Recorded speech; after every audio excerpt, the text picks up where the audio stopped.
All right, what up, y'all? What up, y'all? Welcome to TTESPN. Vita Van Pelt here with Soy Sauce. Moonwalk, follow y'all. We are ready to get it in, talking about the NFC East this week. We're up in Soy's hood, up in the East, with the NFC Conference Championship winners, representing the NFC last year in the Super Bowl with the Eagles, y'all. So if you're watching this and you're clicked onto this NFC East video, that means the NFC North and the AFC North is already out. If you haven't checked those out, check those out. Drop us a sub, a like, all comments is welcome. We ain't blocking nobody unless you're talking about people's mamas. So feel free to say what you want to say, unless you ain't gonna stand behind it. Then don't say nothing, man. Other than that, here for the vibes, here for the good times. Soy Sauce Moonwalk, how are y'all doing today, man? Big chilling, big chilling. So good, so good. I get to talk about my team and my division, man. So good. Oh yeah. I do we talk about standing on our word. So I will have to get a Jalen Hurts jersey here very soon. I lost a bet to Soy Sauce last year. We had a bet. It was Jalen Hurts versus Baker Mayfield passing statistics. Once Baker got traded, that bet was lost. So I'll be having to That grab was a crazy bet to begin with. I was like, so we took that bet. We're good to go. Sawyer is giving me the grace to wait until the Kelly Greens drop because he know that I love those jerseys.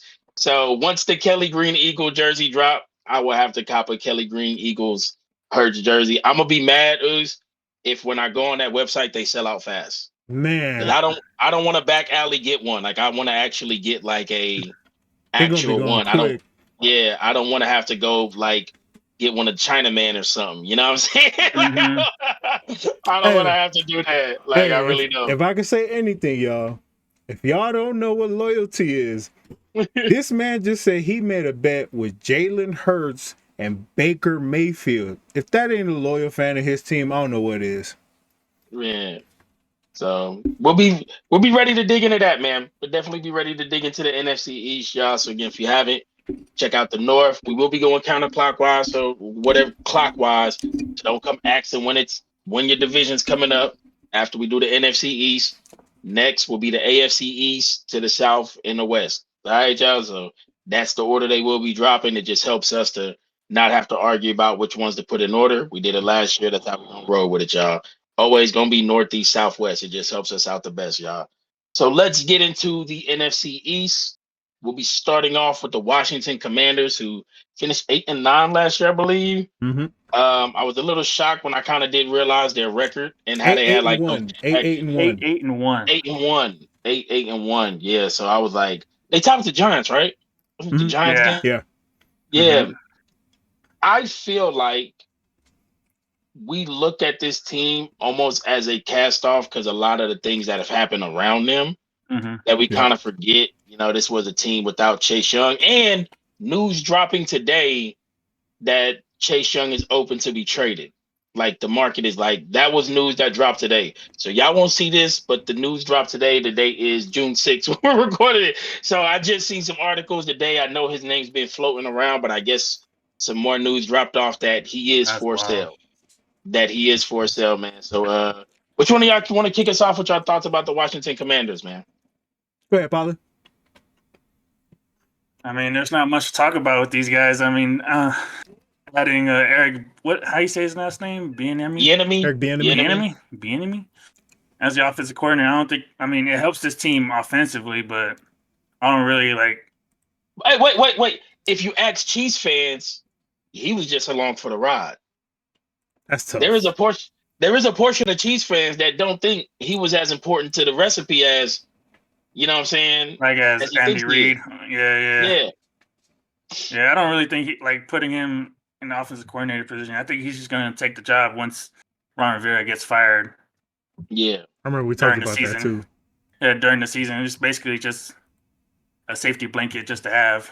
But I don't know. I think for them, I think it's just tank for Caleb, man. That's all you can really do for this team. I don't really believe in Sam Howell like that, and I'd Getting a rather shot. I'd rather start Jacoby Brissett over Sam Howell. Mm-hmm. That But shocked me. that's That shocked me. but I That's mean, probably the biggest addition over there is Jacoby Brissett. I mean, Wiley, Andrew Wiley. Wiley, I know they tackle. added some O line depth. I mean, other than that, there's nothing that really stands out. I think to Bali's point, man, they're kind of committed to looking for the quarterback of the future, especially after the failure with Carson Wentz. Yeah. Heineke's gone. He oversigned over there in Atlanta. Mm-hmm. So Yeah. I'm right. I'm kind of right with y'all in my thoughts with Washington this year. I don't know if Chase Young is just this name that's going to be constantly thrown out of somebody who could be moved. I think they will be willing to move if the price is right. Mm-hmm. But I mean, I told you last year I thought if he was to play, I was kind of leaning into his upside of like a defensive player of the year type of league. But we'll see what happens with that. Wiley, like you said, tackle depth, cool. Jacoby Brissett, I assumed he was coming over to start, not to be chilling behind Sam Howell. But I'm also not opposed to Sam Howell starting because Mm-hmm. at least you're like giving the guy a shot just to see what he could do. Mm-hmm. Like especially you're when you're giving him committed to not being much this year. yeah. Because if you're gonna take that route and be like, all right, we got Jacoby Brissett here, you could start him and then play Sam later. But it's like, okay, you're taking probably the most valuable time with him, all the first team reps, for him to have him now.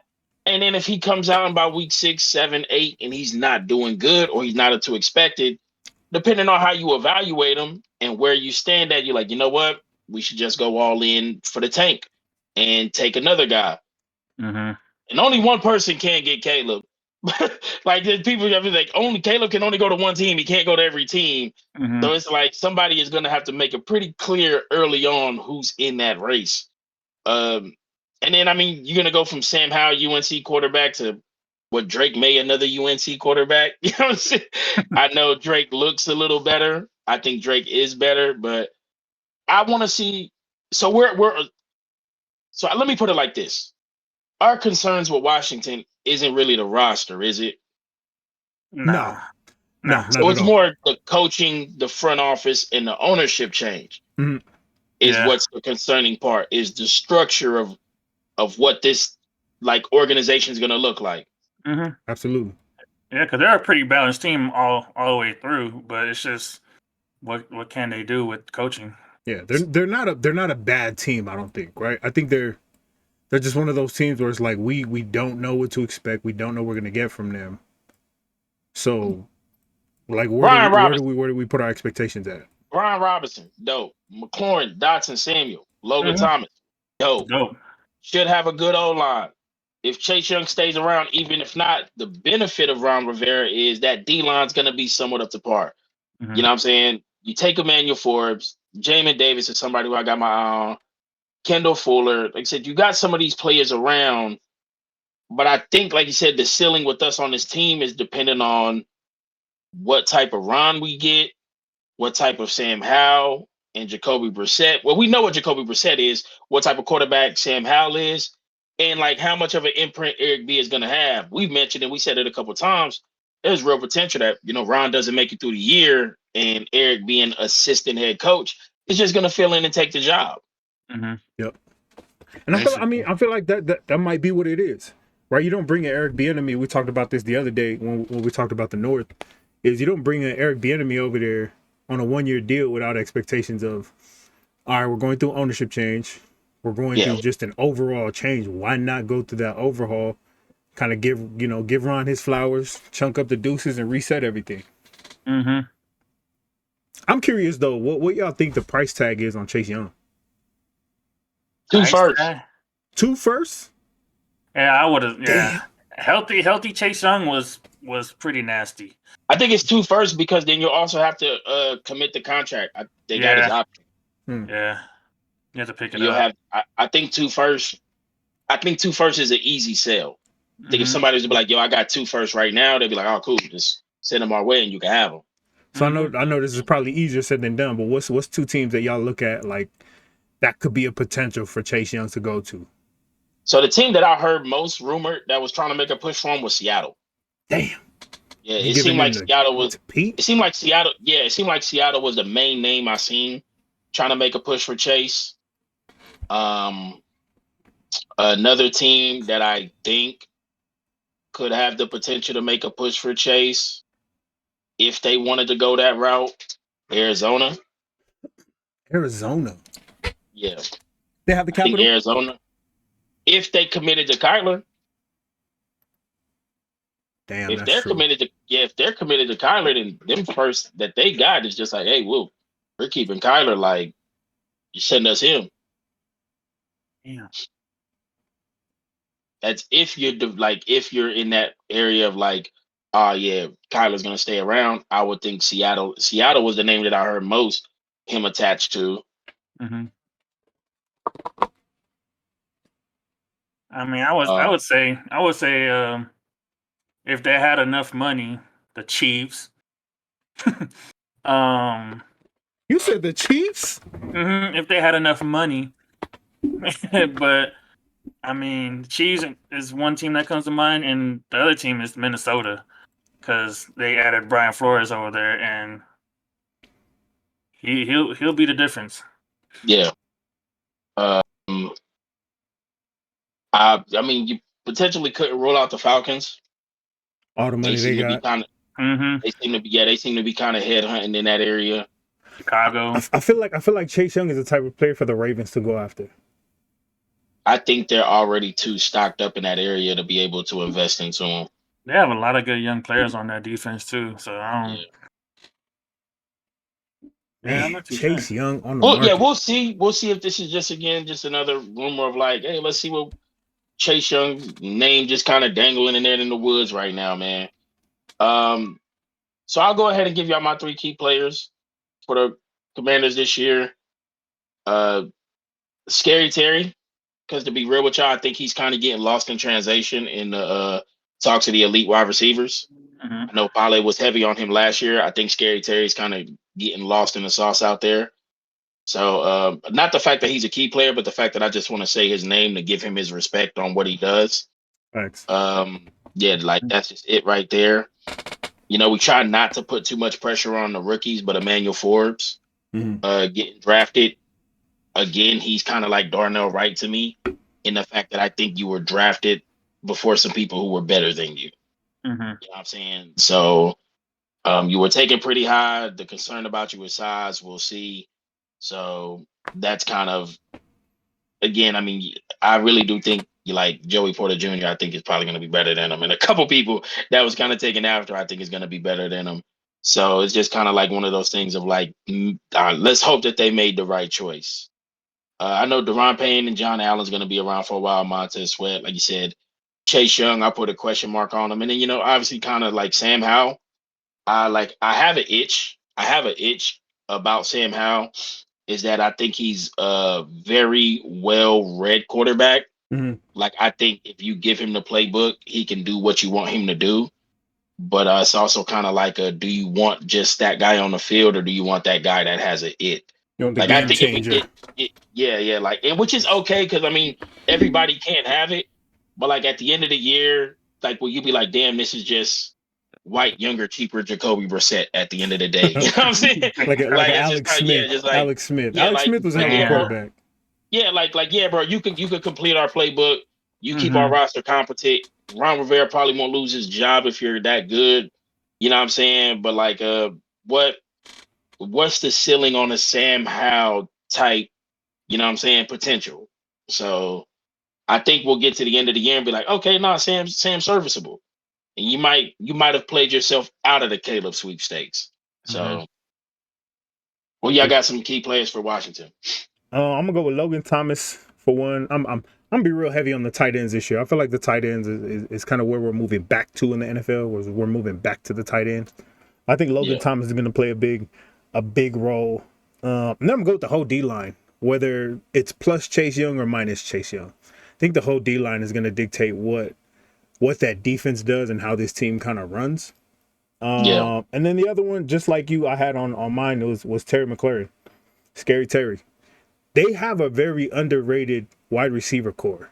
Told It's y'all, just John Dotson's nice. it's so hard to actually get Yeah, a true John scope of Dotson's what they nice. can do, because they ain't got nobody that's really like that. I mean, they don't need somebody like that to throw to them, but they just need Mm-hmm. somebody to throw to them. But yeah, those are my three. Yeah. Yeah, it's basically the same as you guys. I think the whole D line. I think if they're fully healthy, I think they're probably like top 5 D line in the game. Damn. My second one is Curtis Samuel, because I think he's going to be utilized different in Eric Bieniemy's offense. So I think he's going to make a lot of big plays for them. And what was my last one? Yeah, I think that was pretty much it. They're gonna have fun losing, but it's gonna be it's gonna be competitive. That's tough. It's gonna be competitive. That'll be competitive losses. I'm rolling. All right, y'all. Let's look at this Washington schedule. Let's see if we can get a floor and a ceiling for this team together, man. At least they'll start 1-0. Wait, maybe this is an early kickoff for the game for Caleb, right? Like, is that, you know what I'm saying? Who wants Caleb more week 1, Arizona or Washington? So yeah. So I give them 1-0. I got they got late bye week, real late bye week 14. That's real late. So I would get in Denver. They might go win against Arizona and not win again until potentially Chicago, Atlanta. Yeah, basically. I don't think they win against Chicago. I don't think. Damn. So I want to give them 2-4 by week 6. Did we have Chicago beating them? Yeah, I think we had Chicago beating Washington. Yeah, we had Chicago beating Washington, I think. Where's the wins before the bye week? Let me just ask that because it's starting to get frustrating while I'm walking through. So we're giving them Arizona. So we all agree that's 3 straight L's after Arizona, right? Oh yeah, 100%. Most definitely. Is there a possibility they split with Chicago? With Chicago and Atlanta? No, I think they're gonna lose to Atlanta in Atlanta against that running game. But we gave Chicago the dub. Mm-hmm. We gave Chicago the dub, and I think Chicago's gonna continue to have that dub. They're not gonna have a win until they play. So when is the next maybe New York at home? You know what, y'all? Ron Rivera getting fired like a mother sucker. He's getting fired after that Eagles game, Lincoln Field. He gone after. We might have to say Ron Rivera's getting fired like a mother sucker, right? That's tough. Which is like, you know what? To hell with that. This is kind of the way Ron goes out. I know. I know. You have a roster where everybody's like, this is like Carolina with Kyle Allen all over again. I see the picture. I see the picture. Flashbacks. Yeah, I see the picture. So damn, this might be. Bro might not have a job by the bye week. Man, hey, I think the only so for me, I see a potential win in New York or against New York at home. That's the only win that I look at. Like, okay. Oh, I'm giving them a split with New York because just that they did last year. At Dallas, loss. I think that's an L. Versus Miami in Miami. Loss. I think they fire Ron in week 13. Be like, bro, it's cool. You kick it with us to Miami. You can stay in Miami. We'll cover your Airbnb an extra week. And then, bro, it's cool. We're done. We're going for the last couple weeks. We're going with Eric B. You come out. You got the goddamn Rams, Jets. Okay, I'm ready to plant my flag, y'all. I'm ready to plant a flag. And Washington can't win 5 games. It's gonna be very, very. Bala said it so perfectly. They're gonna have fun losing because I've seen it. I've seen this Ron Rivera picture before, and it's very tough for me to. But yeah, I think I'm ready to call that one. This team can't win more than 6 games. Hey, I got them winning 4. New York before the bye week, splitting, and then winning in Dallas in week 17. This team 18. can't win more than 6 games. Oh hell no, they're not gonna get close. So 6 is the number. The ceiling. Period. Yes, ceiling. That's the ceiling. That's the ceiling. So it's like how much do you want to get to 6, or how much do you know what? Damn, they might lose to Arizona week 1. You know what I'm saying? Who's their quarterback right now? Who's the backup for Arizona? Damn. I don't know. That's gonna be a fun team to talk about. But this is damn. I think it's still McCoy back there. Yeah, this is how Ron goes out. calling it. This is a saga part 2. He's going to thank the Washington people for his time. But yeah, this is tough. This is okay. So we 6 is the absolute ceiling. Mm-hmm. But we agree this is a really good roster, though. It's a really good. They have. I mean, really I said it before. roster. They have an underrated wide receiving core. They just So you're what? gonna depend on Sam Howell to throw to your wide receivers. Okay, so is Ron Rivera one of the bottom? He's the worst coach in his division. He's the worst coach in the division. You have the worst quarterback in the division. Worst quarterback in the division. So worst coach Easily. and worst quarterback isn't a good thing. In the grand scheme of the NFC, this I'm trying to find I'm trying to see is there the optimism in this team? Like, damn, what if they shock the world and turn? But I don't see it. I'm really. Ron Rivera is what. This is what it looks like when Dan Campbell's plan goes wrong. Ron Rivera. Mm-hmm. That's what kind of coach I think Ron Rivera is. Yep. Washington fans, I'm gonna say this straight up. You got on my Sean Taylor, so I mess with Sean. Bala said it perfectly. You're gonna have fun losing. This is a good roster. I think is held back in the major majority positions, and you might have to just accept this year as the transition year. It's tough for me to think that Ron is gonna want to lose games, and when Eric takes over, if he takes over, he's gonna want to lose games. But it might be that this isn't a bad year to be bad. This is not a bad year to be bad. Mm-hmm. Perfect time. Yeah, this is the perfect time. So, yeah, I think I'm willing to play my flag on that one, man. I don't see a way that Washington could win 6 games. Sorry, Washington fans. Sorry. Y'all are getting new ownership, though. Yeah, that's a positive. New ownership. So, stadium should get flyer. Everything should get flyer. We'll you guys see got what it one looks like. primetime game, though. You guys got Prime Video. Hopefully that don't end up like the Denver Broncos of last year. Now, remember, Chicago and Washington had a primetime game last year. Mm-hmm. And Washington won, and Chicago seemed like they did everything to lose that game, missing everything. Mm-hmm. It's going to be flip-flop now. Yeah, that's crazy. Any final thoughts on the Commanders, y'all? I think they have the best chance to go from worst to first this year into next year. Yeah. Okay. Best chance to go from worst to first. They could go from 4 wins this year to 10 or 11 next year, because seemingly that's all it takes in the past to be first in this division. Mm-hmm. Gotcha.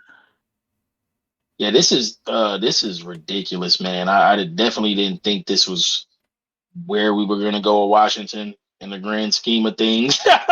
I really didn't think that would be the case, but Washington. Yeah, man. It's all good. It's all good, man. Hey, sometimes it happens, man.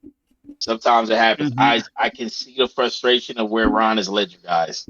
I've been a part of that, man. I've been a part of that. He said, "This looks all too familiar." Yeah, it really does. This looks too familiar. I've seen this picture before, y'all. I really have. All right, man. Time to move on to the New York Football Giants, right? Yes, sir. Time to move on to the Giants. Big ball, day ball. Mm-hmm. Danny Dimes, Saquon Barkley still technically hasn't signed his paper yet. So we don't know what could happen with that. He still technically hasn't signed it. The love story, I'm not going to say the love story, the shocking story of the year last year, second round of the playoffs. You take your L to Philly after you get by Perk Thuggins in the first round of the playoffs, man. So what are y'all thoughts on the New York Giants, man, in their offseason so far? So you got. Man, this is another one of those teams where they got a huge weapon in Darren Waller, right? We're talking about a little bit older of a Darren Waller who's probably past the prime of his career, that or at the very end of the prime of his career. They got a defense who continues to look good. Last year, I loved their defense. I hated seeing them play against the Eagles, but I loved watching their D-line. Yeah. I don't know. There's nothing really that stands out to me on this team other than them getting Darren Waller and giving Daniel Jones a little bit of help. Matt Breida's over there. Tyrod Taylor's the backup. I would like to have seen a little bit more depth in the wide receiver core, to be honest with you. I think they did what they could. Yeah, I mean, Yeah, like you said, they I did what think they could with what they had, right? I think they still have an opportunity to potentially make a splash and go trade for somebody somewhere. But this is one of those teams where one of the rare times you see a team have a great season last year, like a Cinderella story last year, and then come into this season in probably the same exact place. So it's going to be heavily dependent on Dayball and how he coaches this team up. But Polly, what you got on the Giants, man? Man, big ball, Dayball, man, Big ball, day ball, baby. the man, the God, man, the guy that turned Danny Dimes to Danny Benjamins. You know what I mean? Danny Benjamins, baby. Bars. Hey man, I think I got them with a crazy jump this year, man. I think they're gonna do great this year. They lost Julian Love, and they added, which was their leading tackler last year, Julian Love, and they added another good tackler, Bobby O'Keefe. Yeah, Bobby. Yeah, I know. I don't know how to say his name either, but I'm glad you said it. Let's just say Bobby OK. Bobby OK. Bobby OK. Bobby Yeah. Bobby OK. Yeah, Bobby. It's Yeah, like yeah. Bobby OK. You know what I'm saying? Yeah, Bobby OK. Bobby OK. Bobby OK. That's Yeah, they lost a for sure tackler and added another for sure tackler. So I mean, they filled some spots that they needed. I think Darren Waller is going to be the biggest difference between this whole division. Honestly, I think this team is closer to the Eagles than the Cowboys are to the Eagles. Ooh. It's crazy. Cha-ching. He said it. So where I'm at with the Giants is Darren Waller comes over cool. I think that's a toy that Big Ball Dayball can mess with. Julian Hyatt at speed that they didn't have. That speed that they did not have. I don't know. I know exactly how he's going to be used. I have an eye on Hyatt because all throughout the draft process, people was trying to put him in the box of, oh, you know what your skill is. He was like, nah, I can run every route. So we'll get to see. We'll get to see because, you know, if you can only burn the field, and that's how Dayball is going to use you. You know what I'm saying? So we'll see what that happens there. I was reading an article about just kind of their wide receiver room as a whole. And the way the guy summed it up was there's a lot of perfect slot receivers. Darius Slayton, Sterling Shepard, Wanda Robinson, Isaiah Hodgins. There's a lot of really good guys in the slot. So like you said, you still don't have the guy outside, but bringing over Darren Waller. And like I said, the speed that we know Hyatt has, it's two new kinks to this offense that could be brought out. I'm what you saw. The defense, mad underrated, a lot of great players. Kayvon, Beast, see what he gonna do. We talk about Bobby OK, Azeez Ojulari, dude who I'm like might be primed for something here. I was I'm not gonna lie, I feel like Adoree Jackson is a dude who I thought was gonna be like elite of the elites when he was coming out of college, just off of vibes. I was like, I like bro. USC. Yeah, I was like, I like bro. But the fact that they drafted Deonte Banks like that, again, we'll see what he gets to look like out of this. But man, that front with Lawrence Williams and Kayvon is crazy. And the Giants, Robinson. Yeah, and Robinson. And then like the O-line too, drafted Evan Neal, Andrew Thomas, now John Michael Schmitz, who's going to be taking over center. Like they're really doing a lot to really protect and help this offense get to where it's going to go. Saquon, on the other hand, I know he still ain't technically signed for his bread. I don't think if no move was made by now, it's not going to happen. But it's just like, it's still the question mark of who is Danny Dimes in the grand scheme of the NFL? I said, who is Danny Dimes in the grand scheme of the NFL? You know, we got to see his, dual threat ability last year, but then bro still had like 3,000 yards and 15 passing touchdowns in the end of it. Was efficient with the football though. A lot of his turnover problems he had before were gone. So it was like, okay, bro, you're not, having, a -2, -3 turnover differential. You're taking care of the ball. And I felt like that did a lot when I was able to physically watch him in both of the Minnesota games. He looked like the dude who knew what he was supposed to do when he was supposed to do it. So that's an important part. So taking that, like Bala said, into year 2 with the Waller, with the Hyatt, with just the extra experience and coaching staff, even with the other receivers like Isaiah Hodgins who came on, like there really could be a big leap capability from the Giants. You know what I'm saying? Like there really could be one. So like I think I don't think they got any worse. I think if we came back and we were like, yo, they're 9-8 again and they kind of sneaked in, I think that'll be okay. But if there was a team to be like, yo, this team done jumped to like 12, 13 wins off some crazy stuff, I think it could be the Giants. Yeah. It's probably one of the few times where like you see teams do good in the year prior and you say, damn, if they could find a way to bring everybody back and continue to build on that, Yeah. this is the perfect team to look at to be like, yo, y'all just really brought everybody back Yeah. and built on that. You added some pieces, like you said, with Jalen Hyatt, and we'll see what happens, man. Yeah, I'm definitely intrigued by that, man. So who are y'all 3 key players, man? What's the players y'all got highlighted for the Giants this year? All right. I got of course Saquon and Darren Waller, man. They're gonna run that RPO offense crazy with them two on there. So we just gotta wait and see if Saquon's gonna be healthy, freaking Darren Waller's gonna be healthy, and then my key player on defense, which is Bobby Okay. Bobby, okay. He's gonna be that second level player that they needed on defense. So yeah, those are my key players. Cool. I'm gonna go with some well-known people on this team. I'm gonna go Kayvon Thibodeau, just because last year I think me and Pilot talked about this in the preseason. We didn't think Kayvon Thibodeau was gonna be that dude coming out of Oregon. We was just like, I don't know, he might just be okay because he ain't really doing much to wreck things in Oregon. He's just playing really good. He definitely made me put my foot in my mouth, and I'm going back on that taking the L because he wrecked some things last year. So I think I want to see what year 2 Kayvon does. A year under his belt. He's moving into that sophomore year. Next to him I'm gonna go with is Darren Waller. Obvious choice, just like Baller. You didn't have that before. Now you have that. What do you do with it? And then I'm gonna go Daniel Jones. I know we try to stay away from the quarterback, but you got your money, dog.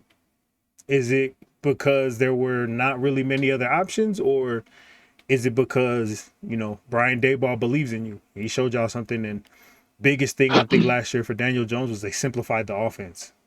Yeah. Simplified it. They say, yo, if this ain't here, that's there. If that's not there, that's there. If that's not there, cool. You can just do your thing, use your legs. I think they simplified it for him last year. But those are my 3 key players. Yeah, for me, Danny Dimes, I think he's the game breaker on this team.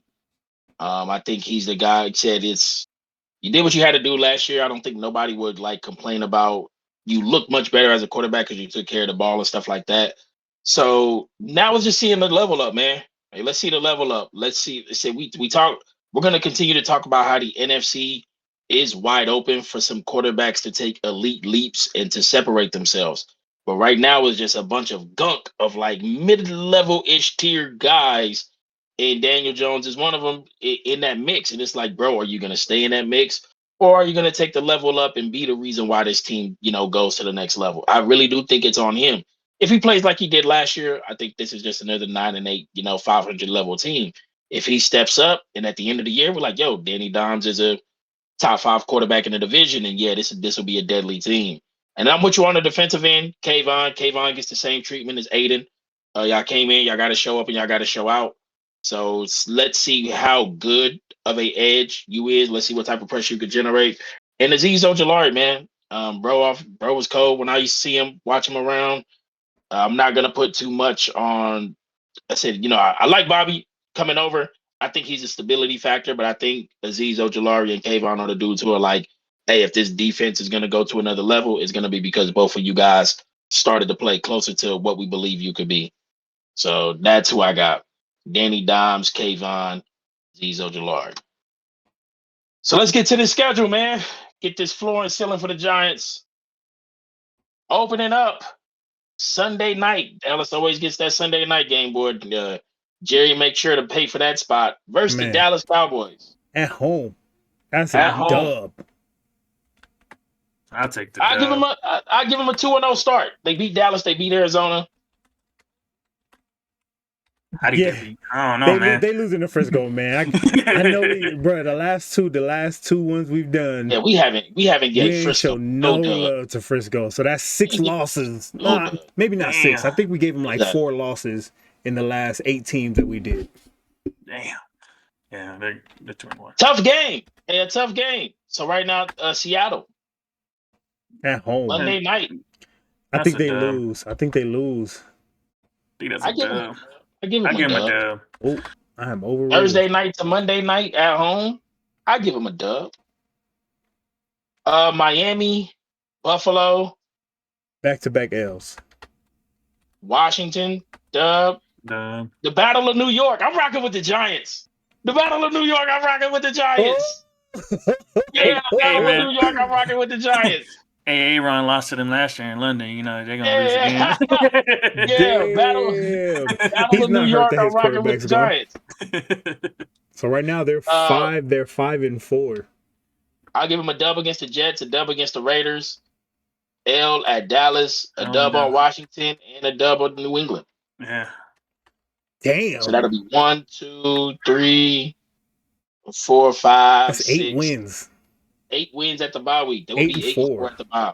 8-4 at the bye. That's a great season for them so far. Mm-hmm. Facts, that really is. That's a big leap. That's the leap. Coming out the bye week, Green Bay, New Orleans, Philly, twice. Did we give them the win against Green Bay? I'm not too sure on that one.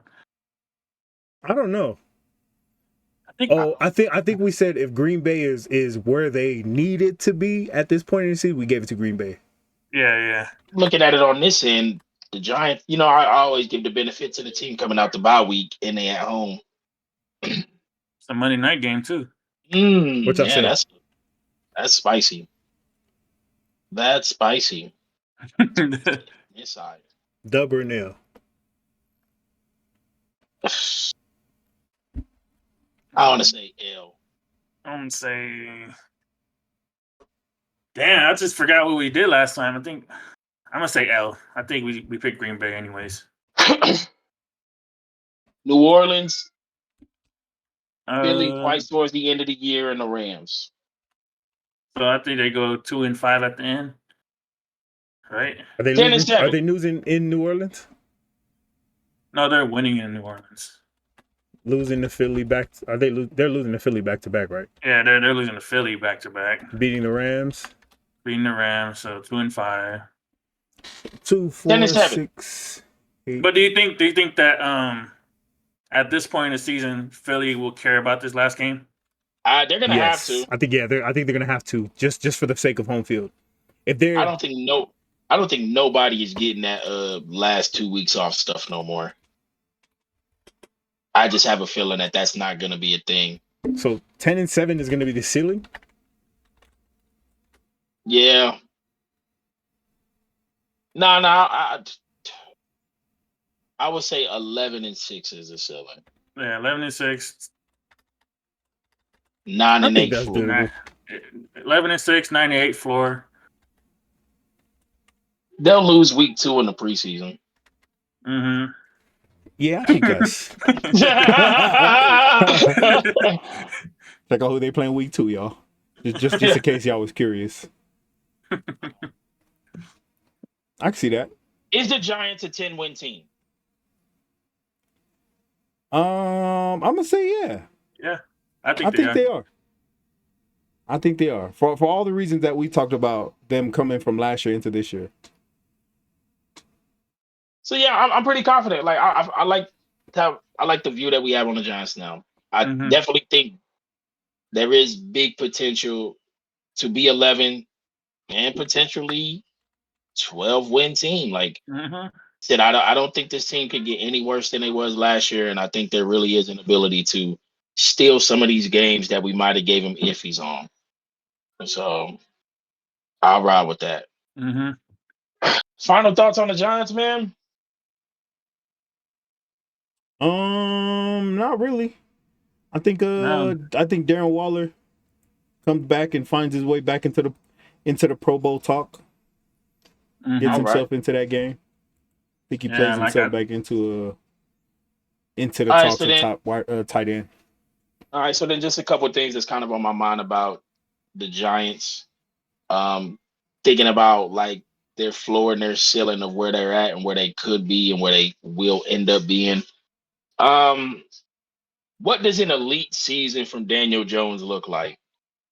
Late season. Yeah, 35 and 28. 35? 35. Well, 35 and like 25, 27. he did 32 last year. Let's see. He did 32. What, 32 and 15? Yeah, I I'm gonna say think 35 and 35 and like 25 to 27. I think like 3,900 to 4,000 to 30 touchdowns. I think Damn. that's like an elite season from Daniel Jones. Okay. What are expectations for Saquon? 11, 12, 11, 1,200 yards, easy. Like minimum. Like that should be your minimum. You stay healthy all season, 11, 1,200 yards. I think we could see Saquon get close to like 15, 1,600. Mm-hmm. And as long as Saquon's doing that, then you should see those numbers from Daniel Jones. Okay. Yeah. They have all the weapons and the O-line to do it. I think he would have to have double-digit touchdown season this year Yeah, like for them to be successful. 12, 10, Mm-hmm. 10 to 12. Last year he was on a 4.4 average, 1,300 yards, 10 TDs. And And Jones had 708 yards rushing last year. yeah, He was moving. He was moving. Bro was moving. He was doing his damn thing. Mhm. 7 TDs. 7 Bro. TDs. Bro was moving. Vanilla Vic was not playing, bro. That got to be the most rushing yards by a vanilla quarterback. Yeah, in a good minute. 5.9 average. God. Damn. At the end of the year, would Darren Waller be closer to a top 10 tight end or a top 25? In a round from being in the top 10 or 25, where would Darren Waller be? He should be top 10. 10. Easily. Easily within that 8 to 4 range. I'll name some people just to make sure. You got Kelsey, Kittle, Andrews. Your man's up in Buffalo. Dawson Knox. Goddard. Kyle Pitts. Hawkinson. Kyle Pitts ain't top 10. We keep trying to tell people about Kyle Pitts, but if I don't say his name, you right. People is just gonna get 7. Hawkinson. TJ Hawkins. TJ Hawkins is gonna. I think TJ Hawkins is gonna clear Darren Waller. That boy be stabbing, bro. Yeah. TJ Hawkinson. We just talked about somebody. Pat Fryermuth. That's 9. Talked about the Bears. The Bears tight end. Cole Kmet. That's what I'm saying. Yeah, I think he's on the outer though. Cole Kmet. I think he's on his way in. So is there a Darren Waller top 5 season? Like, will he have a top 5 season? Yeah, like overall, we'll be like, oh no, that was a top 5 tight end season. No, I don't think. I think kind of what I said before. I think he's just on that part of like the last half of his prime. That I don't think that he will have that. I think he does enough for this team to be successful. I think that's what all it is. And I know we'll measure it a certain way. I know we'll take a look in the numbers and stuff like that at the end. Mm-hmm. But you have people like Isaiah Likely, who could potentially be the second tight end, and numbers might kind of match what you're giving. Yeah. And he's playing behind the Mark Andrews. Yeah, he's nice though. Yeah. You got a Dalton Kincaid who's going to be over there in Buffalo with who's going to be in Buffalo over there. You got Evan Ingram, Jacksonville. Evan Ingram. He had a hell of a year last year. I forgot about him. Who's going to Houston? Who's gonna also the Chargers tight end. What's his name? That's what I'm saying. Like there's names out there of some people who I know we don't always measure it by numbers. I know we don't always measure it by numbers, but there's some guys out there whose numbers and impact might be ready to jump this man. Mm-hmm. Damn, maybe he'll be on the outside of the top 15. You think he'll get 1,000 this year? That's the hell no. Hell no. Oh no. 1,000's a top 5 season. And I don't think 1,000 has 1,000 yards. Daniel Jones might be in the MVP conversation. Yeah. 1,000's a top 5 season, and I don't see 1,000. Mm-hmm. I see like 600, 700, 6, 7 TDs. I Damn, I think his don't. usage. I think his usage might not be high volume. I don't think we're gonna see no like 85, 90 catch year out of him. Now I would see like a 60, 70. I don't even got him going that many touchdowns. I got it maybe 4 or 5. I think those Yeah. other 3 are gonna go to like a read option from Saquon Yeah. and Shoot. Danny Benjamins. Danny Benjamins. Facts. Yeah, give me a quick minute. Quick minute. Cool. All right, that takes us into the Cowboys. Boo! Woo! The cowgirls. Boo! The cowgirls. Takes us into the Cowboys. Let's take a look at their depth chart and their roster, man. Who are some of the actually what's the offseason predictions and your thoughts on the offseason for Dallas, Polly? What you got on them so far? I mean, they didn't really change much. I mean, they got a Brandon Cooks who basically is another Amari Cooper. That's another big play, good route runner type of player that just added. They traded for actually. An older And older. Brandon Cooks. Mm-hmm. And then they added Stephon Gilmore. They traded for him. Mm-hmm. He's on the bottom half of his career too. I don't really think he makes much of a difference besides his presence there.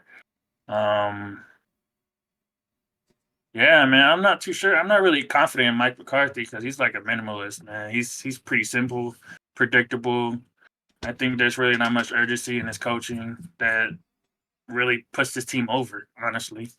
This man used to have him as a coach over in Green Bay, y'all, so he got firsthand experience. Yeah. That's why he got out of there. Because Aaron Rodgers was tired of him. I'm kind of with you, man. I'm kind of with you. You know, bringing over Brandon Cooks is one of those names that you bring over. What impact does it really bring in? They have him as the number 2 wide receiver. I think Michael Gallup is that guy that's always going to be on the field there. I think Kevontae Turpin finds his way into that mix. They picked up Deuce Vaughn, who I think was probably one of the better draft pick, one of the better running backs in the draft. They don't have Zeke anymore, which I think they probably waited a year or two too long to do that. What is your expectations on Pollard since he's taken over? I've never seen Pollard have a full healthy season, even with Zeke as the number 1 running back. That's true. Right? We've never seen Pollard have a full healthy season. So if I'm just going off of what I've seen in the past, he's going to have a really, really good 12 to 13 games. Really, really good 12 to 13 games. I think Tony Pollard is one of those. He's one of those running backs that you look at and you're just like, damn, can we find this in another running back? Yeah. Maybe, but we might have to look really, really, really hard. Yeah. I look at a guy like Deuce Vaughn and end up like a Darren Sproles type running back. I think that's what they put him into. You might see him returning some kickoffs. You might see him in some packages for third down. They got Malik Davis and Ronald Jones right there in 2 and 3. But I think eventually they kind of get pushed out the way for Deuce Vaughn. Yeah. They officially moved Micah Parsons to DN finally, so he ain't playing that weird. I got to be a little bit lighter in my weight. Yeah. Damn, I'm playing DN, so I'm not heavy enough to do what I got to do to set the edge. So I think he has I think he has a really good season this year at DN. Double-digit sacks easily. Defensive player of the year? I don't know. I think he'll be in the conversation. I think he'll be in the conversation because TJ Watt is still doing this thing. TJ Watt, somebody that's still out there. Problems. Every single game, a problem. His biggest thing is health. Michael Parsons has been healthy dang near his whole career. So that might be the difference. Joey Bosa, we can't forget about him. Nick Bosa, both of the Bosa brothers. So I think he'll be in that conversation up there with him. I even think Kayvon Thibodeau is going to be in that conversation for Defensive Player of the Year. Yeah. But I can see that. Anything stand out about their roster to you? Just looking at it as it is right now. Bro, that's why I said what I said about the Giants, that they're closer to you guys than the Cowboys are. They got a lot of big names. I see that, but it hasn't really translated to anything, like success wise, anything. Dak Prescott's 2-4 in the playoffs. He really had no success. Like, bro, like I think he has this year he has to have an MVP season to keep his job. That's just me. What's crazy is I feel like that's every year. Like I feel like we say that every year. Like Dak Yeah. Prescott has to play out of his mind this year, and then he goes in there, gets him into the playoffs, does enough, and then gives it all away. But I really think he has to really strive for this MVP because he's been injured the last couple of years. Yeah, I'll give him that. But I think another mediocre year for him. I think he has to be on the hot seat. yeah. I think something that Vita said before, and he says on his TikToks before too, is y'all got rid of your offensive coordinator. Kellen Moore is not there no more. Now that Mike McCarthy is going to be handling play calling, I think now you're going to put the game into Dak's hands even more so than you trusted to do before. That's going to be their downfall. But now that you back, Vita, what you got, man? The damn Dallas Cowboys, bro. So the problem about the Dallas Cowboys is like they become the line in the NFL to where like you're under them, you're bad. You're over them, you're good. If you're teetering around them, one of you is going to get exposed that day. You know what I'm saying? We talked about it all the time in the year. The Cowboys have a big ability to want to overcompensate. So when they could blow a team out, they do it. And when they can't, they just struggle to find a way to try to make excuses for a lot of stuff. I mean, you said it. I say it all the time. I stand by the fact that I think letting go of Kellen Moore was a scapegoat move. I don't think you upgraded there. I don't think, Mike McCarthy is the guy you want calling plays. We'll see what that looks like or however their OC situation is set up.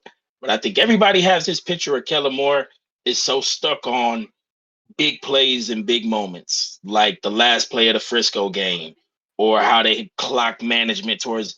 It's just always been that stuff. And you can fire Kellen and make it look like his fault. But at the end of the day, McCarthy too, like since you've been there, we keep seeing y'all hit this same ceiling. Dak himself is definitely at the point to where he used to be kind of the 10 quarterback. Now he's trickling back. A lot of other guys that's starting to leap him. And a lot of guys who he was over who's starting to kind of have these late surges, Geno and Jared Goff, Kirk Cousins. So it's like you're not even kind of raising your game no more. I will give props because I was critical of him. CD Lamb. CD Lamb showed out last year. You know what I'm saying? We gave him the challenge. We said, CD, we feel like you get a little more love than you deserve. We told him 100 catches, 1,000 yards, and 10 TDs, and the man did it. 9 TDs, but he had 1,300 yards or 6, catches. So hey, you did that part. Dalton Schultz is not coming back, which is cool because I just thought he was kind of just a product. Said injuries is going to be a problem for them going into the season. I know you added like Stephon Gilmore and Michael Parsons is officially going to move, but this is just one of those teams. It's just the joke of the world is we know y'all going to get to a certain point and you're going to mess up. Like we just know that it's not there. So it's almost like we could probably pencil this team in to be like, oh, this probably a 10-win team. But then what does a 10-win team get Dallas in the grand scheme of things? Again, like what does it do? Like where is the silver lining in who Dallas is as a team that says, oh yeah, we're gonna break the ceiling this year? Because I just don't see it. Yeah, I don't see it either. Oh no, there's nothing about this. There's nothing about this roster that compels me, specifically because of who's calling the plays, specifically because of Mike McCarthy. Right? I don't see it. I don't see it. Not as an Eagles fan, but just as a fan in general. Like I know what the Cowboys are. I've seen them. They did nothing that makes me believe that they're that much better this year. Yeah. But there is some players who probably get some more time this year. We'll get to see what they kind of do. I like that they drafted DeMarvion Overshawn. I thought he was a cool little like piece to kind of add to them. I don't know how he's going to be used, but I was kind of high on him. Same as with Jabril Cox. You know what I'm saying? So he's going to look to get some more PT. Mozzie Smith, I think the rookie they drafted. You bring over Stephon Gilmore, corner opposite of Diggs. So we'll get to see what that combo looks like this year.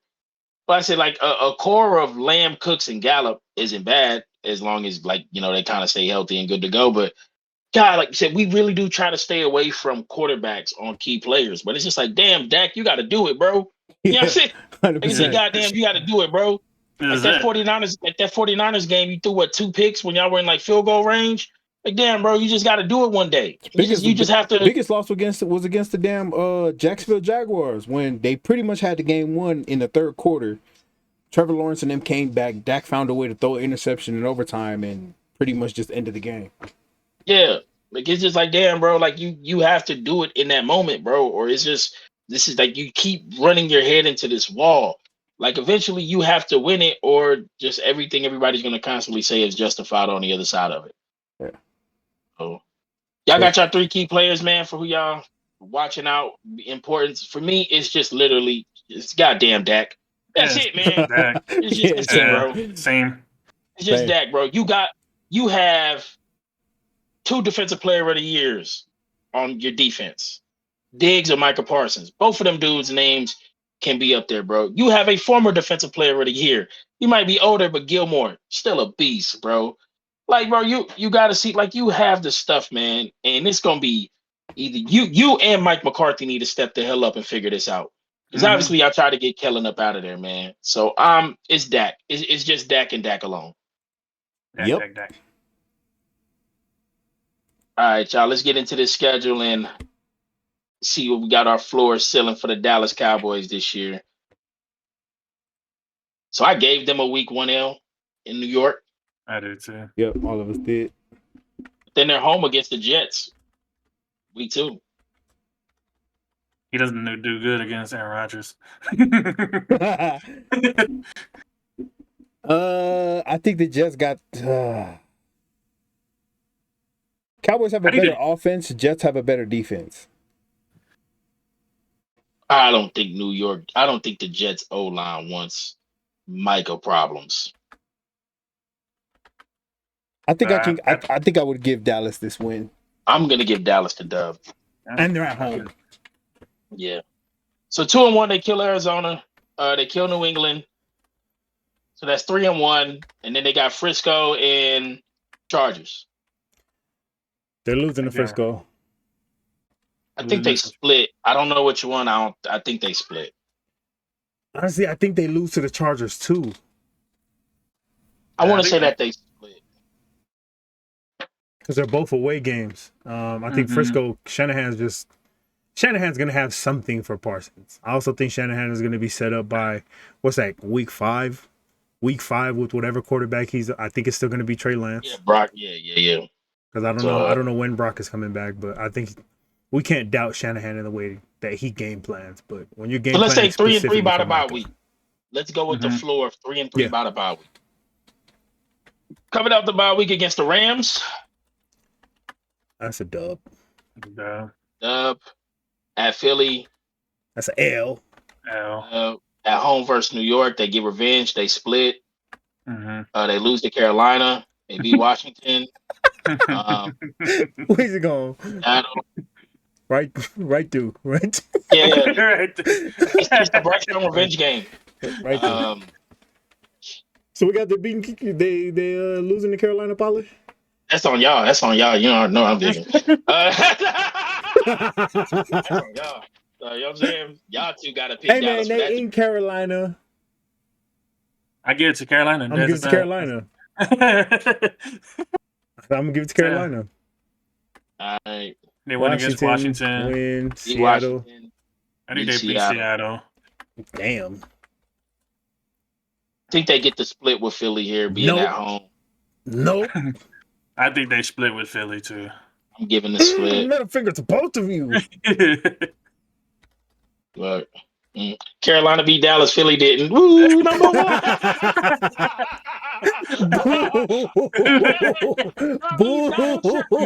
Let's go. You win in week 9, gave me the blueprint. You know what I'm saying? For 2 weeks later, so you know what I'm saying? You win in week 9, gave me the blueprint for 2 weeks later, so we cool. I need y'all playing first, and then we know what to do. In Buffalo, in Miami, I think they lose both those games.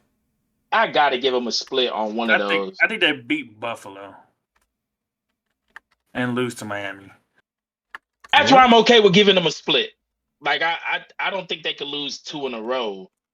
But like I'm with y'all. I think they could, but I'll just kind of be like, I'll give them a split. Mm-hmm. Detroit on a Saturday.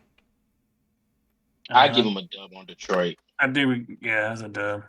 And I'll give them the last dub against Washington. Yeah. All right. 4-5. That makes them 12-5. 12-5. Is that their ceiling? 12-5 is the ceiling. 12-5 is the ceiling. What's the floor? 9-8. Floor.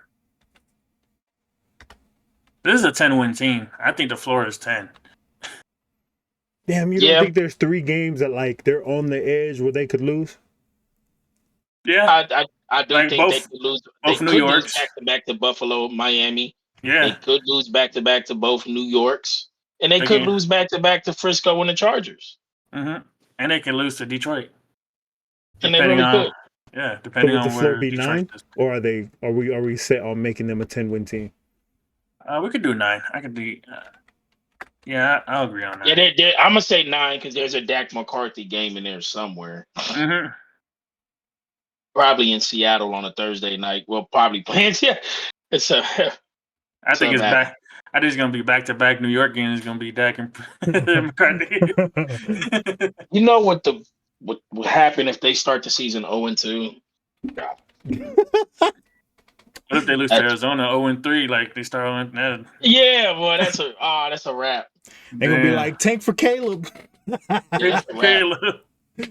You 0-3, everybody's gone. Everybody's gone. Mike's gone. Dak's gone. Iggs and Micah will both have some injury to end the year, and Jerry's calling it a day. Yep.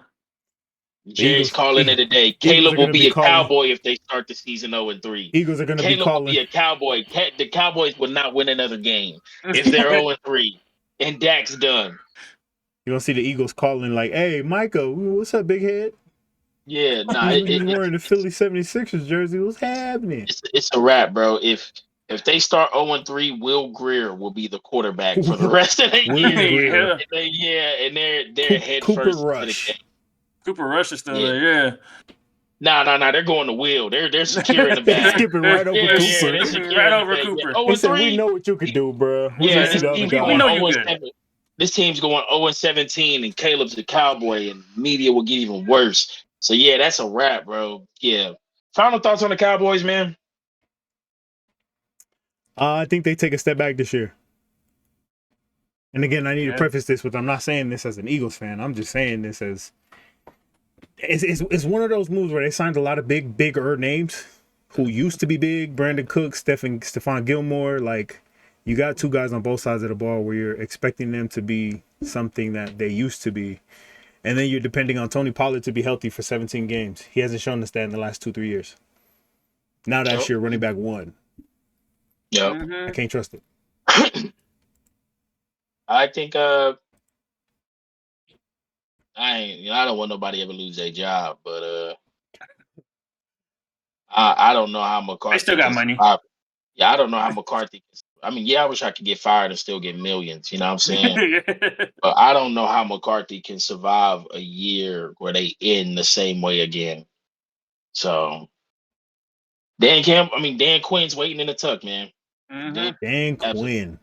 That would be a hell of a coach for this Dallas Cowboys team. Yeah. Dan Quinn is in the tuck and he's ready to go, man. That's the reason why he don't go nowhere, because Gary be breaking that bread for that man to come up over there, man. All right, y'all. Time to move on to the NFC East champs, Super Bowl losers, participants, losers, winners of the NFC, winners of the NFC, Philadelphia Eagles, man. So take us a ride through Philly, man. What's going on, Rob? Philadelphia. Now, I know this is probably not one of the biggest moves, but it's a key move. We went and got DeAndre Swift. We said that he was not a top 10 running back last year. I stand on that.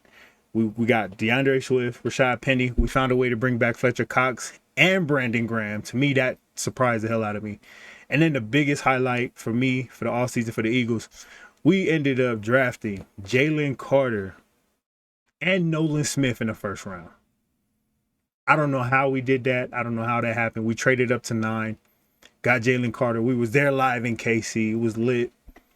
Now Kobe Dean is now our starting middle linebacker. I think they're still looking for more linebacker help. They still might pick somebody up in the free agency. There's dudes sitting there just waiting. We found a way to bring back James Bradbury. Sidney Brown is our starting free safety. Terrell Edmonds is our strong safety. And Tavita, I'm gonna steal his lyrics. Safety is probably where you want the biggest additions to be, because that's not really a big place for to fill in. I think Reed Blankenship starts, but I'm really, really happy with what we did in the offseason with what we had. We lost Edwards, we lost Hargrave, we picked up 2 real big additions on the interior, so I'm happy with this Eagles team, man. I'm excited. Gotcha. Polly, you want to go on Philly? Yeah. I think everyone was worried that what were the Eagles going to do during the offseason, how they're going to bring back people, who they're going to sign. And they basically filled every position that they lost, honestly. I think that, for what you said, I think they need a little bit more help on the linebacker side. But I think having Jalen Carter and Jordan Davis as your interior D lineman for the foreseeable future, I think they're in good hands, honestly. Yep. I just want to see how these the new coaching staff is going to do, honestly, with what they got to work with. So Facts. Not really nothing to worry about with them. Yeah. Roster wise, the only I think addition, no concern that I have is bringing back James Bradbury. Not off the strength of like he's bad, but he played us. He gave us an All-Pro year and then started going bad. Then gave New York an All-Pro year and started going bad, and then came over here to Philly and gave almost an All-Pro type of year. So I'm like, if that rhythm helps, then Avonte Maddox better step up, because this nigga Bradbury's is gonna be buns. Man, people's gonna start to hate. He just always, every couple years, he just seems to show up and give this like stellar year, and then just kind of kick back and chill. We might have seen it. We might have seen it a game early too in the Super Bowl. That call I feel is so overplayed though, because I just feel like that's naturally what every cornerback's gonna do. Yeah. And I just feel like the whistle was just called at that time. But it's just a tough call. I'm not saying that he said, again, stability is a key part. I think that's a good thing to bring him back. I said it's tough for me to think that he plays at that same level next year. But it's cool because I expect him to, in a lineup of 11, be like the ninth best guy on the roster on defense. I'm expected, like, I want to see what Dean does. We all been high on Kobe Dean. We were sitting there when he got drafted, like, why the hell is dude's falling like this? So we'll see the leap that he takes up. That's why I like, if you're feeling like, all right, I'm cool with Edwards being gone, I got this dude sitting in the tuck. So we'll see how you do there. Offensively, there's no such thing as a bad running back in the league. Our argument for DeAndre Swift was people was trying to make him top 5 running backs, and we was like, the hell. So, but you're in Philly. You're in Philly, and in Philly, the running back in that offense is the worst guy on the field. So you'll be able to eat and do everything that you need to do as long as you hold on to the ball. But I mean, this is a pretty deep running back core, man. Rashad Penny, Kenneth Gainwell, Boston Scott. So you really don't know what's going to happen when somebody gets on the field. Anybody, and they got Mariota. And they got Mariota. Anything 5 could be years productive. Too late. Outside the O-line in itself regressing, I don't see too much of a drop-off from where the offense was last year. They just always seem to be able to play within themselves. If they needed to control the game, if they needed to get in shootouts, they were able to be who they needed to be to win games. That type of versatility is deadly. A lot of people don't have that one-trick pony. Like, they're one-trick ponies, and a lot of people can't be like that. Jalen in himself, glad he got his bag, glad for his growth. It's dope that the front office and the coaching staff stuck with him through this time and didn't kind of kill off, which makes me think back to Washington. Like, yo, Washington, if you go bad, maybe you don't give up Sam, but now you should probably give up Sam. Yeah, If you he's go fine. that bad, you You should should probably probably give up give Sam him. if you go that bad. You don't want to keep Baker Mayfield. Yeah. You don't want to do that. Like I said, but the only concerns I'm gonna have for Philly is just what does this team look like outside of losing both coordinators to head coaching jobs. Yep. And everything else, every other main that's when you get to see how great your head coach is. Is can he survive amongst coordinator changes? One of the underrated lines that people don't mention about KC is the fact that Bieniemy up until this year stayed OC. Spagnola has been DC the entire time. And one of the reasons is because of that, because Eric B is black as hell, and Spagnola is old as hell. Nobody usually wants to hire that as your head coach. So they pretty much got their jobs and they getting their paper and they're getting their rings and they're satisfied where they're at. But when you have those coordinators, it's then now it comes to the fact of like, all right, Sirianni, let's see how you adapt amongst change with your coordinators. It's just that communication of if he goes back to calling plays, what's going to happen there. But again, you got your coach, you got your quarterback, you got to be able to withstand those coordinating changes. So that's the part that I'll get to see throughout the course of the year. I've been hearing John Gannon through some of his Arizona interviews. I don't know what the hell happened in his hiring process between what happened with him, Philly, and that Super Bowl weekend that caused the penalty for Arizona, but something happened which almost made it seem like bro wasn't as engaged in the Super Bowl. I don't believe that to be true. I don't. But he already had it. He already had his foot out the door because whatever he did with Arizona cost him something. So he was already like, yeah, win or lose, I'm gone anyway. And bro be low-key throwing shots. Like I felt like in his interview, he was throwing shots when I watched his opening conference. He was like, yeah, man, well, I had the top defense, so I don't know why people are talking bad about me like this. So like, I was just trying to figure but he's going to another one of them situations like we don't know what to expect from you. Yeah. But Shane Steichen, definitely, I think Jalen can sustain on his own because I think he's mentally there, physically there. But when it comes to the play calling, I know you mentioned the guy that he's been with for a long time will be stepping up. Steichen's had a runway with these guys before, so that'll be a factor into seeing how, like, just the difference in it. I don't think Jalen takes no drop off, but the style of play that is made is what I'm interested in seeing how it goes. So I'm just only question mark is what it looks like without two coordinators being lost in jobs, not fired, like Kellen Moore. So, which is funny because Kellen Moore had interviews in these streets and everybody's like, nah, bro, we're good. People like, nah, bro. We're gonna give you a year. We're gonna give you a year to chill from Dallas and get your head together and then come back. Yeah. Like, yeah, we're good. We don't need you right now. So I will go ahead and name my three key players that I'm looking at. To be real with y'all, Dean, Reddick. I love Reddick. Dean, we've been high on you, bro. Let's see how you show up. And be for real, Jalen. I feel like Jalen plays cool, controlled. And again, I'm not asking you to throw the 4K to 30 because I think you play well within what y'all do. And if you don't got to do it, you don't have to do it. But just seeing continuous that leap, man, controlling the game, like you wouldn't have told me in the Super Bowl, bro, would have threw for almost 200 more yards than Mahomes and lost the game. You know what I'm saying? A lot of people in that game was able to wake up to the highs of Jalen and who and what he could be. So I just, just excited to see what he can do going into next year.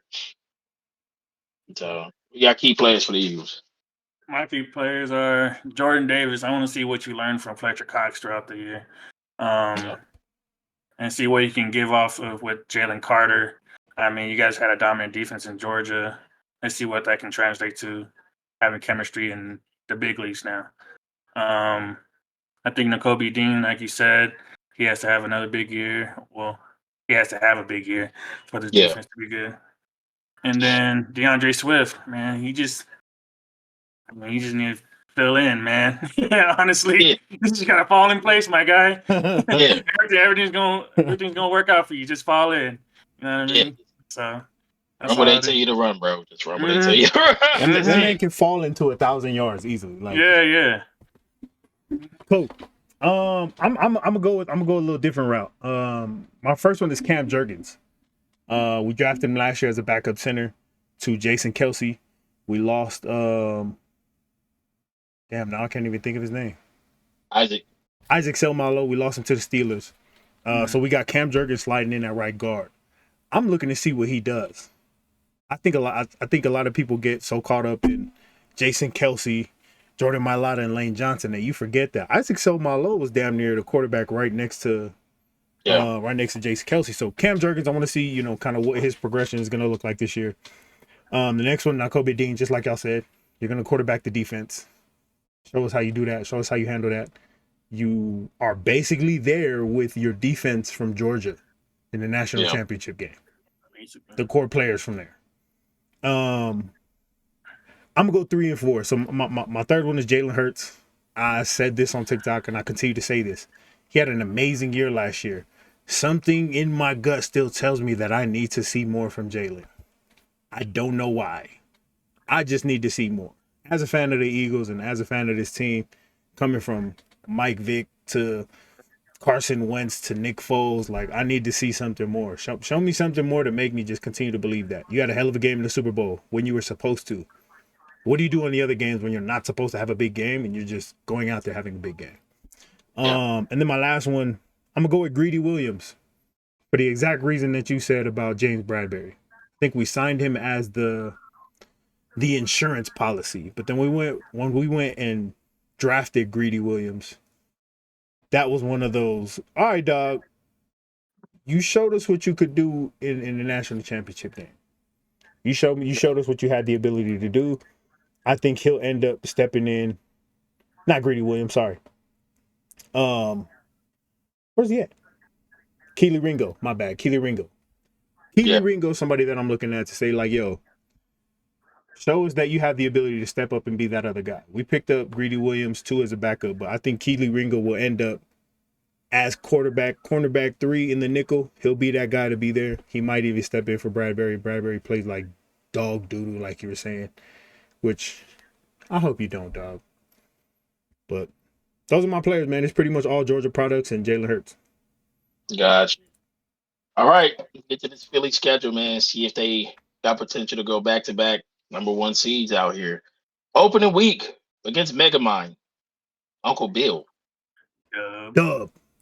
But I will tell you this: I want to see what Bill brings. Bill's got a year's worth. Cause problems. Yeah, he gonna cause problems. Yeah, Bill's got a year's worth of film. You know what I'm saying? Bill's got a year's worth of film. So I know he's coming with a full clip for that game. The immediate short week, Minnesota. Dub. That's 2-0. At Tampa, Monday night.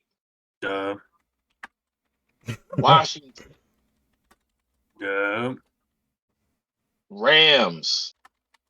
Dub. Philly starting 5-0. At New York. Where is the loss before the bye week then?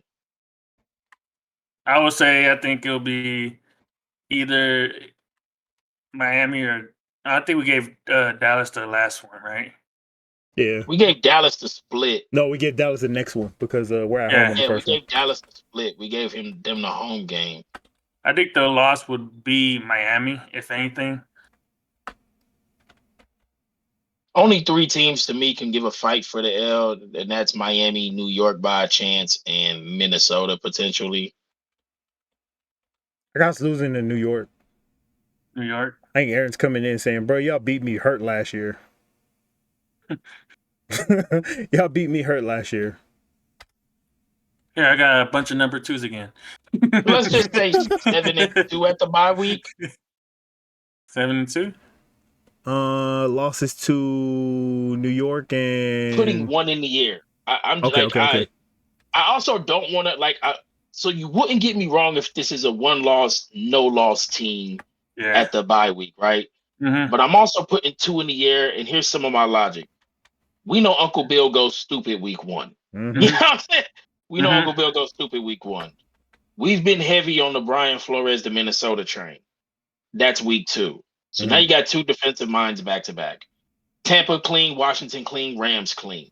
So you got 2. You got the sweep on Washington. You got the dub on the Rams. You got the dub on Tampa. I'm not going to argue those.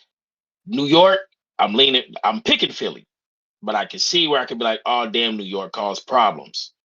Because New York, according to many people, has the best cornerback duo in the league.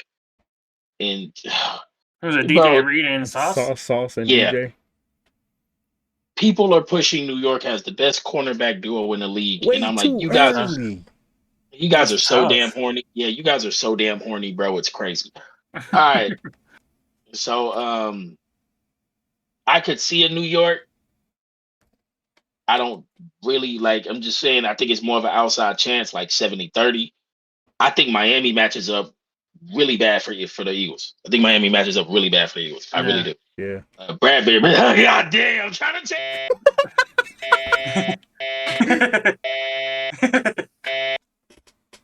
What is that sound?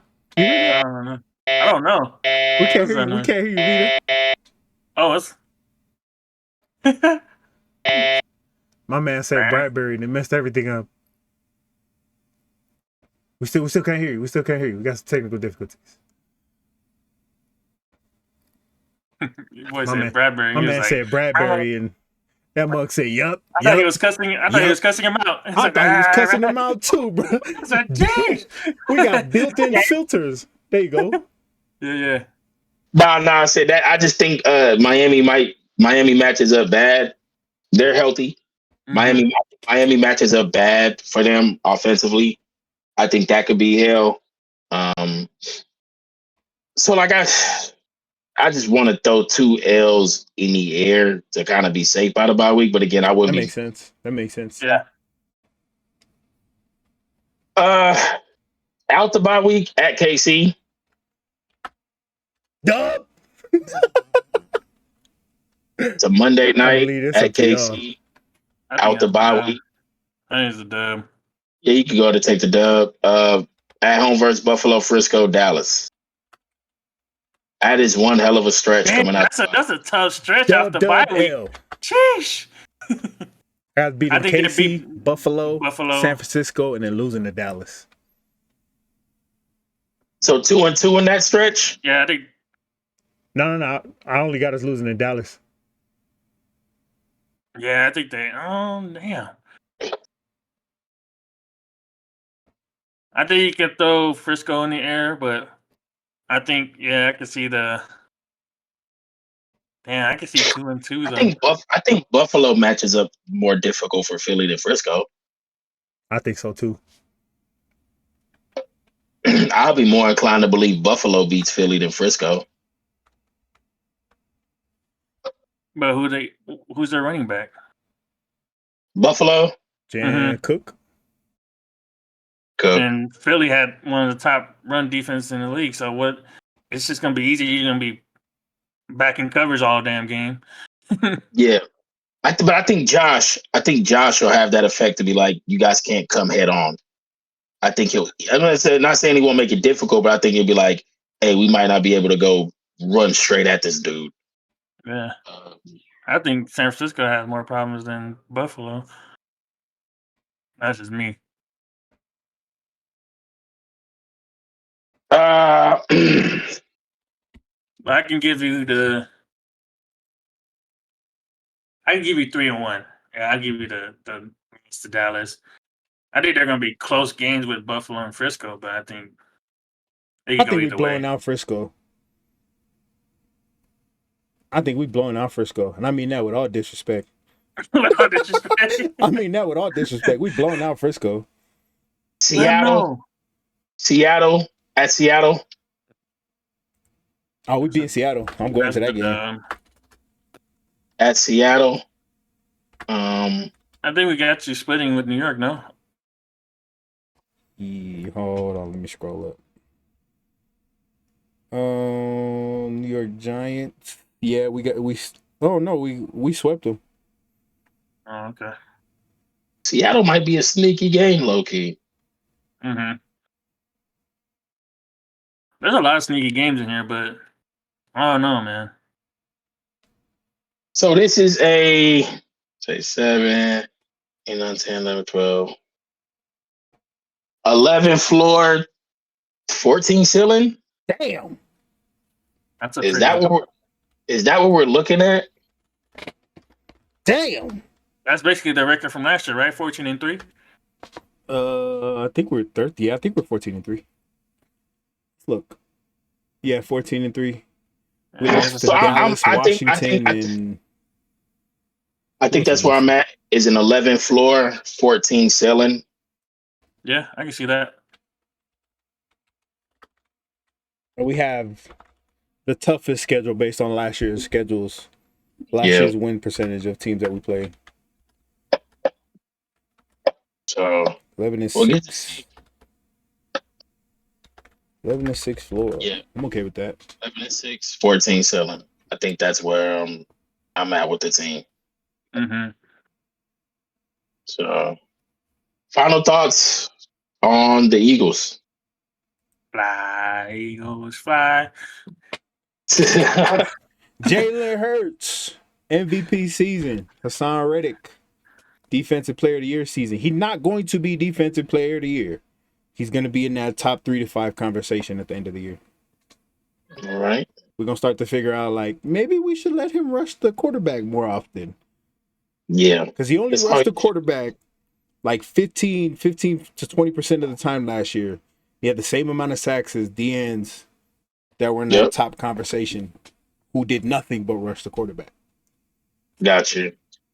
All right. I think when it comes to Philly, for me, let me see if I can make sure I got this right. I say it because I believe it. There's no such thing as a bad running back. But I want to see if there is a drop off between Miles Sanders and DeAndre Swift. Mm-hmm.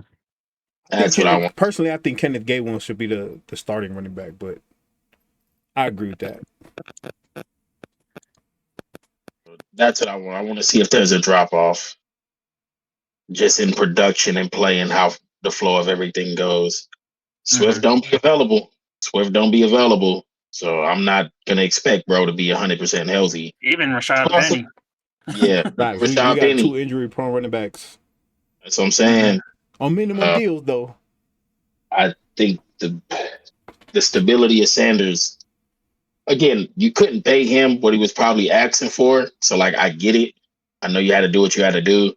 But that's something kind of got my own. Is there a drop off from Sanders or Swift in that occasion, and does that affect what the rest of the offense starts to look like?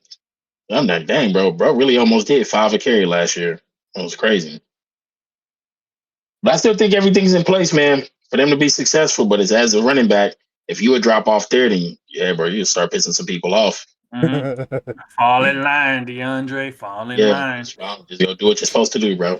Go do what you're supposed to do. Just run to the 2-hole, bro. Run to the 2-hole. Don't cut back. Just fall into the 2-hole for 4 yards. All right. That's all. NFC East talk as a whole, man. As a whole. I say that 3 times fast. As a whole, as a whole, as a whole. All right, man. Who is your NFC East dark horse team? And so I think I'm rocking with the Giants. I don't think there's no realistic shot for Washington this year. Mm-hmm. But Right with y'all. yeah, rock with the Giants. Rank the head coaches. The head coaches. Ron Rivera's last. We know that. Okay, cool. Nick, Dayball, McCarthy, and then Ron. Nick, Dayball, Ron, McCarthy. All right. Rank the NFC East quarterbacks. Eagles. Jalen Hurts. Danny Benjamins. Dak. Jalen, Dak, Danny Dimes, and Sam Howell. Yeah, I put Dak in second. Yeah, I'm just being a hater. Got you. Wide receivers. Who has the better year? Scary Terry, CeeDee Lamb, AJ Brown, Devontae Smith. Oh, you said CeeDee Lamb.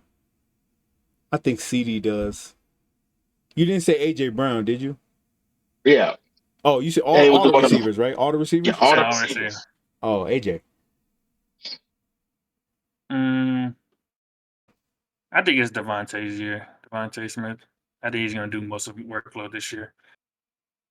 Right, 95 catches last year. That's crazy. 95, 11 and 7, 88, 14, 11. That's crazy. Wasn't he injured for some of the season too? Like 2 games. He played all. Yeah, he played all Yeah, 17 he was though. like Oh, he limited. played off. Oh, okay.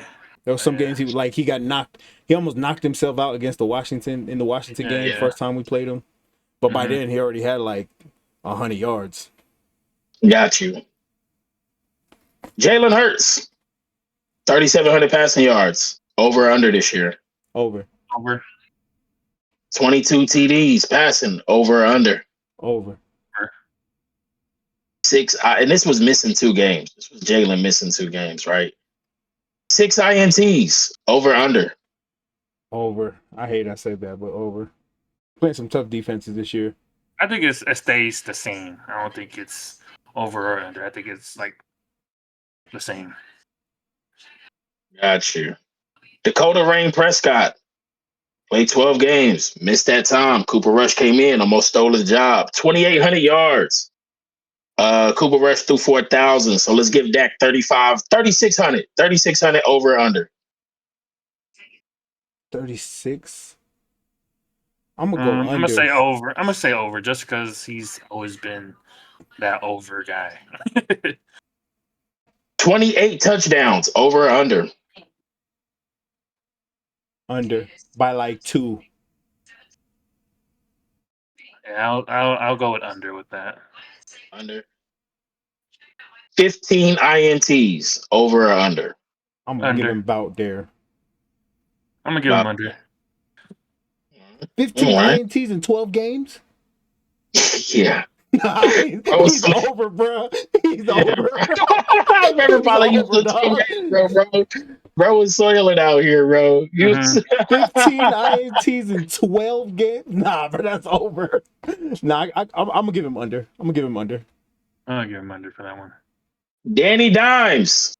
Over under 3,200 passing yards. Over. Baby. Over.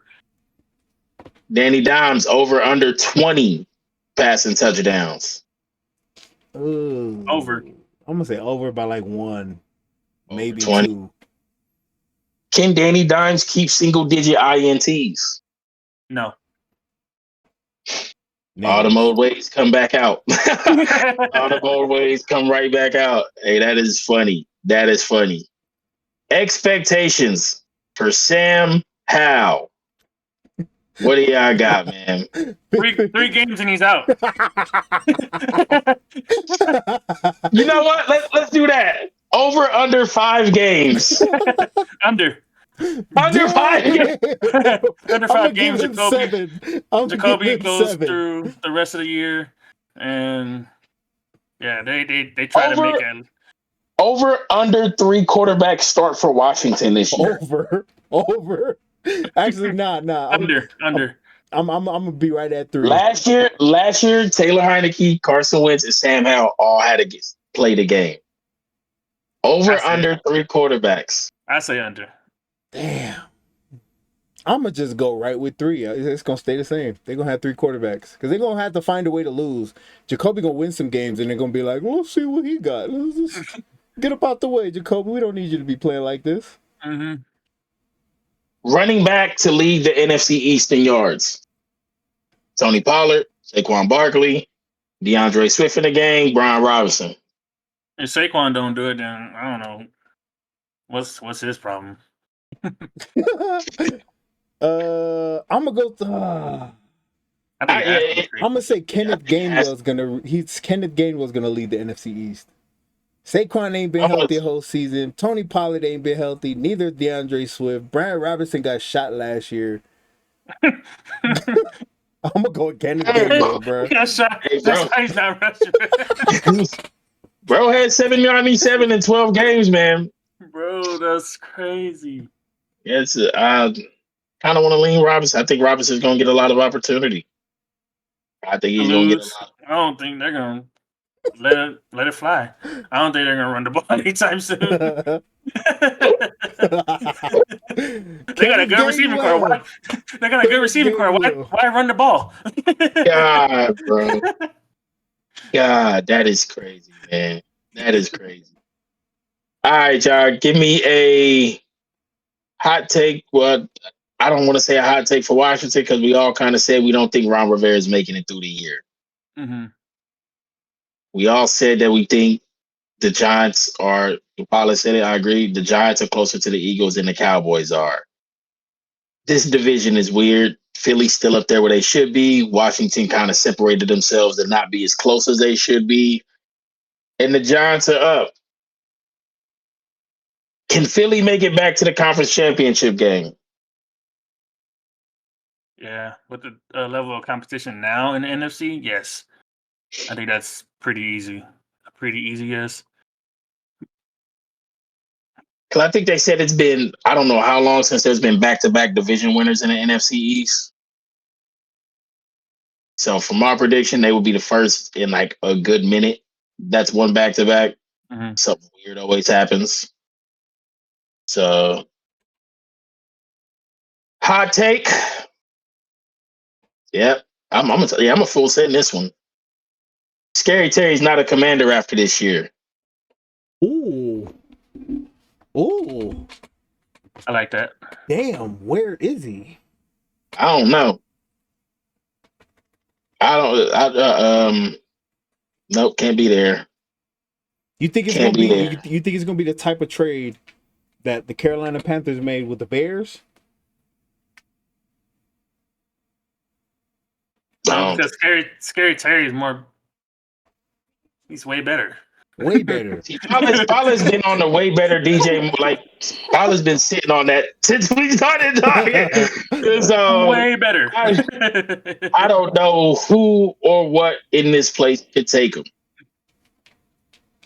Scary Terry finds his way to Seattle. Damn. I don't think they can afford him either. I think Tyler Lockett gonna find his way out too, though. I don't think they can afford him either way. Yeah, I don't know, man. I think the Vikings, they can use him. I don't know how Jordan Anderson. I don't think they can afford him. Yeah, I gotta look at their like.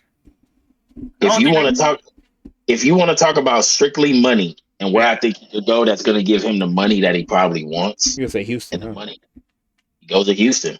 Yeah. But Houston doesn't have the pick to give back because they gave up the pick for Will. Mm-hmm. And so I know he's going to want top tier money. He's an Indianapolis kid. Damn, to the Colts? Scary Terry's an Indianapolis kid. Him and Pittman? They could do it. Pittman's with AR-15? Oh, yeah, I'm about to push that agenda. Scary Terry to the Colts. Scary Terry back home. Yeah. Who's I remember. Coach now? It's Steichen, right? Yeah, Steichen. Yeah. From the Eagles. It's Steichen. Mm-hmm. Yeah, they'll give up some stuff to get him. Oh, yeah, man, I'll take that. Scary Terry to the Colts. 2024, AR. Damn. Jonathan Taylor, Scary Terry. That's going to be one crazy division. Damn. Woo! Any final thoughts on the NFC East, man? Before we make our way over to the AFC East, Cousin Tua, Joshua Allen, A.A. Ron, and Megamind.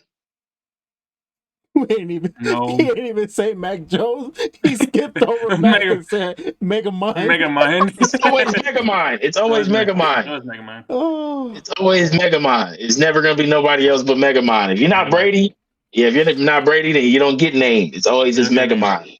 Fly, Eagles, fly. Fly, Eagles, fly. All right, y'all. Well, that'll be the end of the NFC East for us. Thank you for rocking with us. If you stayed this long, let us know how you feel in the comments. Give us your hottest take. Your NFC East predictions, man. We'll be back next time with the AFC East. Vita Van Pelt, Soy Sauce, Moonwalk Pilot. And we are out, y'all. Thanks for rocking.